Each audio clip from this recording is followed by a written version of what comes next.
Good morning everyone. आज हम बात करेंगे हम अपने नेक्स्ट चैप्टर के बारे में जो हमने स्टार्ट कर रखा है NCERT geography class 7 chapter water के बारे में। तो हमने अपनी प्रीवियस वीडियो में बात करी थी चैप्टर 4 एयर के बारे में और आज हम बात करने वाले हैं चैप्टर 5 वाटर के बारे में। वाटर है क्या? वाटर जो है हमारा वाटर कॉन्टिन्यूसली चेंज एक फॉर्म है जो सर्कुलेट करती है बिटवीन ओशियन एटमॉस्फेयर और लैंड में। जो हमारा वाटर है वो कहाँ पे सर्कुलेट हो रहा है, किस फॉर्म में सर्कुलेट हो रहा है? ओशियन की फॉर्म में, एटमॉस्फेयर एंड लैंड में, ठीक है ना। तो जो हमारा वाटर है, ठीक है ना, वो हमारा सर्कुलेट भी होता है, वाटर साइकिल भी होता है। तो वाटर साइकिल क्या होगा? जब हमारे लैंड पे हीट पड़ती है सन की, ठीक है, तो उससे क्या होगा, उससे हमारा जो पानी है वो इवेपोरेट होगा। इवेपोरेट होके वो ऊपर जाएगा एटमॉस्फेयर में, कूल डाउन होगा और क्या फॉर्म करेगा? क्लाउड फॉर्म करेगा, ठीक है ना। क्या फॉर्म करेगा? हमारा क्लाउड फॉर्म करेगा। और जो क्लाउड है वो उसकी वजह से हमारा क्या होगा? प्रेसिपिटेशन होगा और वो नीचे किसकी फॉर्म में आएगा? रेन की, रेन, स्नो या सेल, ठीक है। ये हम डायग्राम से देखते हैं। यहाँ से इवेपोरेट हुआ पानी, ठीक है, इवेपोरेट हुआ सन के थ्रू, ठीक। फिर ऊपर जाके कंडेंसेशन हुआ, उससे क्या फॉर्म हुए? क्लाउड, ठीक है, क्लाउड फॉर्म हुए और क्लाउड फॉर्म होने के कारण हमारा क्या हुई? प्रेसिपिटेशन। फिर वो कहाँ पे आ गया? पानी लैंड पे ही आ गया। तो ये एक सर्कुलेशन होता रहता है पानी का, किसके थ्रू? हमारा इवेपोरेशन, कंडेंसेशन एंड प्रेसिपिटेशन, ठीक है। लैंड से एटमॉस्फेयर में जाएगा, एटमॉस्फेयर से फिर हमारा लैंड पे आएगा वो पानी, ठीक है। अब हम देखते हैं किस फॉर्म में पानी अवेलेबल है। Fresh water, river, water bottle, rain, tap water, floating paper boat, ठीक है। जो हम एक यूज देखते हैं वाटर का कैसे है, ठीक है। अब हम देखने वाले हैं कि इस चैप्टर में हमको पढ़ना क्या है? डिस्ट्रीब्यूशन ऑफ वाटर बॉडीज पढ़ना है, ठीक है। सर्कुलेशन, ओशन सर्कुलेशन पढ़ना है, जो हमारा किस फॉर्म में होता है? वेव की फॉर्म में, टाइड की फॉर्म में एंड ओशन की फॉर्म में। ये ओशन करंट की फॉर्म में ये हमारा सर्कुलेट होता है हमारा जो वाटर है, ठीक है। और हम देखेंगे सुनामी, जो हमारे हम बात करेंगे, एक सुनामी आई थी 2004 में जिसका नाम था अर्थ पेंडामोनियम, ठीक है। अर्थ पेंडामोनियम के बारे में बात करेंगे और कुछ फैक्ट्स के बारे में इस चैप्टर के बारे में हम ये चीज देखने वाले हैं, ठीक है। तो हम देखने वाले हैं पहले डिस्ट्रीब्यूशन ऑफ वाटर बॉडीज के कितना कितना पानी किस किस के पास है, ठीक है ना। ओशियन के पास कितना है, लेक के पास कितना है, ठीक है ना, और अंडरग्राउंड वाटर कितना अवेलेबल है, ठीक है।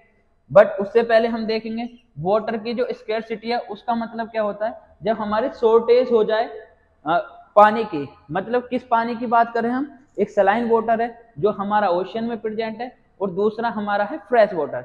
जो फ्रेश वाटर है वो हमारा कम अवेलेबल है हमारे सरफेस पे अर्थ की, वो बस 2.7% अवेलेबल है। और जो हमारा 97.3% है वो हमारा सलाइन वाटर है जिसको हम यूज नहीं कर सकते हैं, जो हमारा प्रेजेंट है ओशन में, ठीक है ना।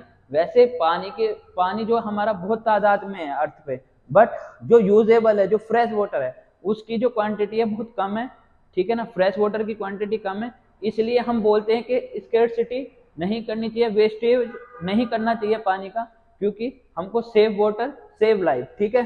ये आपने स्लोगन सुना होगा। अब हम देखने वाले हैं कितना कितना कंट्रीब्यूशन है, ठीक है। ओशन में जो पानी अवेलेबल है वो है 97.3। ये जो पानी है इसको बोलते हैं हम सलाइन वाटर, ठीक है। फिर हम देखेंगे आइस कैप के उसमें कितना पानी अवेलेबल है, वो है हमारा 2.0, मतलब 2% के अराउंड हमारा जो है आइस कैप, मतलब जो बर्फ जम जाती है उस जो ग्लेशियर है उस फॉर्म में हमारा जो है वो अवेलेबल है, कितना? 2%। ग्राउंड वाटर आपने सुना होगा, ग्राउंड वाटर मतलब जब हम अर्थ के सरफेस में ड्रिल करते हैं और फिर उस पानी को बाहर निकालते हैं, जैसे कि आपने गाँव में देखा होगा नल होती हैं, ठीक है ना, नल के द्वारा हम पानी निकालते हैं ड्रिल करके, तो वो हमारा एक फ्रेश वाटर है, ठीक है। फिर हम देखते हैं कुछ लेक्स है हमारी फ्रेश वाटर लेक्स, जो हमारी अवेलेबल करती हैं कितना पानी, 0.009% हमारा कहाँ पे अवेलेबल है फ्रेश वाटर, वो हमारा फ्रेश वाटर लेक्स में, जैसे डल लेक हो गया, ठीक है ना। फिर inland seas and salt lakes हैं कुछ, उसमें कितना अवेलेबल है 0.009।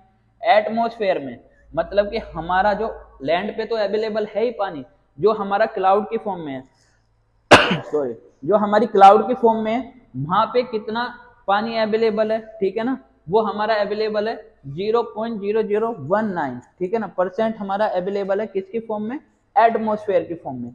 रिवर्स में, जो रिवर्स में जैसे गंगा, ब्रह्मपुत्र, इंडस, इस फॉर्म में जो पानी फ्लो करता है वो कितना फ्रेश वाटर अवेलेबल है, 0.001%, और इनका कैलकुलेशन करके हमारा सारा आता है 100%, ठीक है ना। जो हमारा फ्रेश वाटर है, ठीक है ना, जिसकी हम बात करें फ्रेश वाटर की, जिसको हम बोलते हैं वेस्ट ना करो ज्यादा, ठीक है ना, तो उसमें क्या है ये हमारा सर्वाइवल मतलब कि जीवन जीने के लिए जो पीपल्स हैं उनको इम्पोर्टेंट है उनकी लाइफ में कौन सा, फ्रेश वाटर, ठीक है। अब हम देखते हैं जो मेजर कंट्रीब्यूशन है किसका, वाटर का, वो किस किस में, सीज में, लेक्स, रिवर्स, ओशियन, ठीक है ना। अब हम देख लेते हैं कुछ इंपोर्टेंट ओशियन, जो मेजर ओशियन है, जैसे हमारा north Pacific and south Pacific. जो हमारा पैसिफिक ओशियन है वो लार्जेस्ट हमारा ओशियन है, ठीक है ना। फिर हमारा सेकंड पे है north Atlantic and south Atlantic, ठीक है। ये हमारा फॉर्म करता है एस शेप, ये एस शेप के उसमें हमारा जो अटलांटिक ओशियन है वो प्रेजेंट है।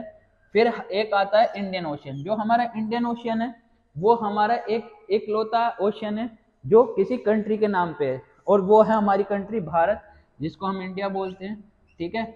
और अगला है हमारा आर्टिक ओशियन, और यहाँ पे जो पानी अवेलेबल है वो ऑलमोस्ट आइस फॉर्म में है, आइस फॉर्म में, क्योंकि ये नॉर्थ पोल की तरफ है, तो पोल पे तो बर्फ ठंडी ज्यादा रहती है, टेम्परेचर कम रहता है, तो उसकी वजह से ये यहाँ पे आइस की फॉर्म में है ये। और फिर हमारा आता है सदर्न ओशियन, तो सदर्न ओशियन है वो हमारा साउथ की तरफ पड़ता है, ठीक है, इंडियन ओशियन के नीचे और साउथ अटलांटिक के नीचे, ठीक है ना, उसको बोलते हैं हम सदर्न ओशियन, ठीक है। ये हमारा किसका कंट्रीब्यूशन था, थोड़ा देख लिया पानी का, और मेजर ओशियन देख लिया हमने, ठीक है ना। अब हम बात करने वाले हैं अपना नेक्स्ट ओशियन सर्कुलेशन के बारे में। जो हमारा ओशियन सर्कुलेशन है वो किस फॉर्म में सर्कुलेट करता है, वेव और टाइड्स के फॉर्म में, ठीक है ना। वेव और टाइड्स के फॉर्म में कैसे करता है, जब हमारी विंड हॉरिजॉन्टली मूव करती हैं ओशियन में, तो उनके द्वारा, ठीक है ना, उसके थ्रू हमारा क्या फॉर्म होता है, वेव और टाइड फॉर्म होती है, ठीक है ना, जिसकी वजह से हमारा ये कहाँ कहाँ देखने को मिल सकता है लेक में भी कभी कभी हमको देखने को मिल जाती है लहर, ठीक है ना। अगर हम कनाडा में जाएंगे तो वहां पे छोटी मोटी लेक में हमको वेव या टाइड्स देखने को मिल सकती है, ठीक है ना। ओशियन में तो ये मिलती हैं, ठीक है। हम अपनी नेक्स्ट वीडियो में बात करेंगे वेव और टाइड्स के बारे में। Thank you for watching, do subscribe, like and share.